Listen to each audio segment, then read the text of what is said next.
So it's still November 3rd, and like really lost my temper today. I'm watching too much YouTube, too many people robbing stores and acting lawless and just not behaving themselves. And I started thinking about my life and where I'm coming from. And most people might think that I'm coming from this holier than thou, never done anything wrong kind of place.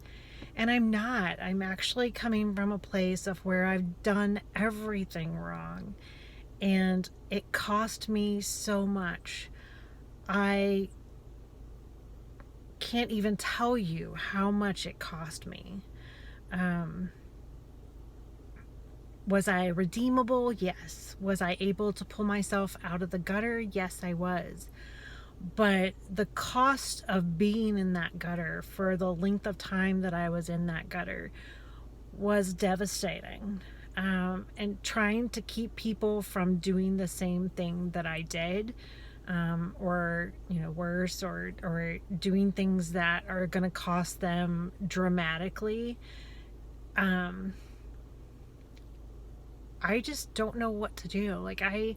I feel like I am playing this mother hen to an entire world of people that are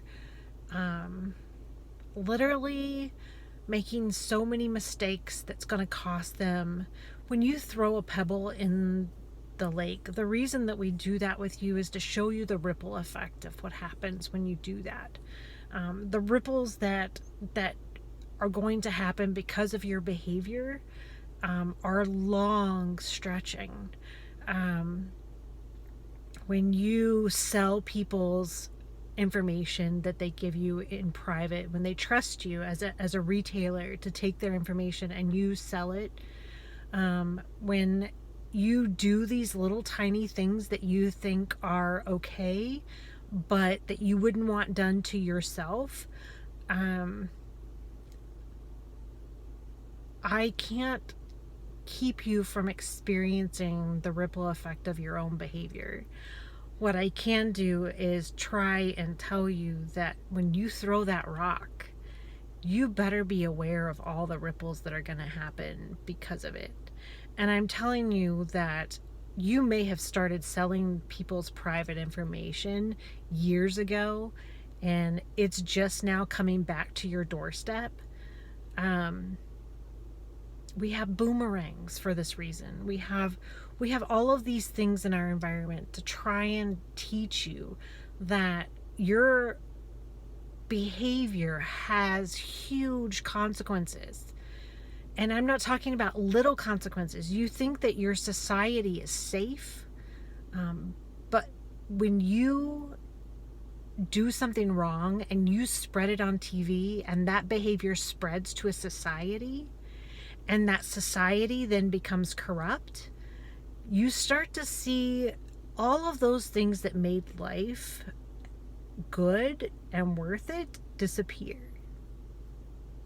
You think that you have the airline travel and vacation spots and resorts and sailboats and all of these things that are benefits of living in a society that is not corrupt. When that society becomes corrupt, all of those things that you loved disappear. They just disappeared. And it's a hard road coming back. It's not an easy road. It's a very hard road. And if somebody's not pulling you up by the bootstraps, it's really hard. You ask these homeless people that are sleeping out in Portland, what happened? Well, they did something and it came back and bit them in the butt. And, we're seeing more and more people that are getting bit in the butt. And I'm not going to feel sorry for you because you did it. You threw the rock in there. You knew what the ripple effect was going to be. You knew you were going to create something wrong, right? You knew you were doing something wrong. So I don't feel sorry for you. I'm angry at you. I'm very angry at you, but I don't feel sorry for you. I have no pity. I don't feel sorry for myself either. I don't. I have no, there is no pity party for myself or for anybody else. Their actions, this world is about as fair as it gets, guys. It's so fair that God could not have created a more fair universe.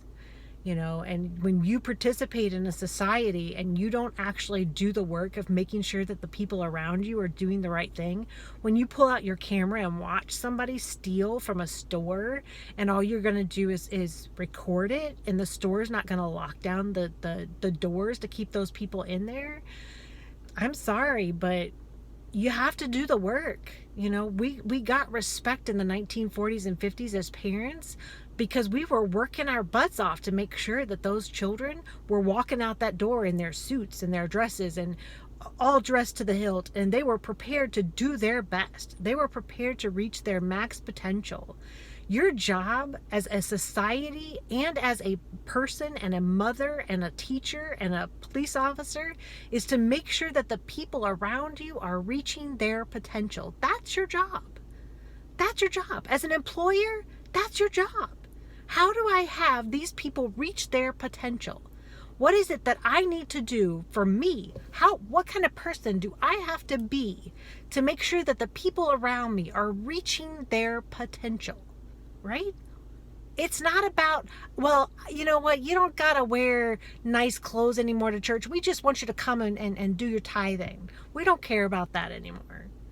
No, that's not your job. Your job is not to make excuses why they cannot be their best. Your job is to make sure that the people around you are being their best. That they come to school and they come to church and they come to dinner dressed appropriately, behaving appropriately, speaking appropriately. I don't know how to explain it to you, and you're obviously going to learn it the hard way. You're learning it the hard way now.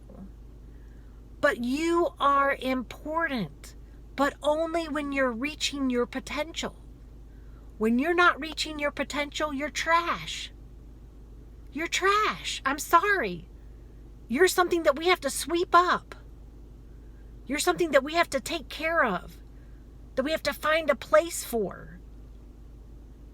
When you reach your potential, there's nothing that can stop you from reaching your dreams, from having the best utopian experience of a lifetime that you could possibly ever want.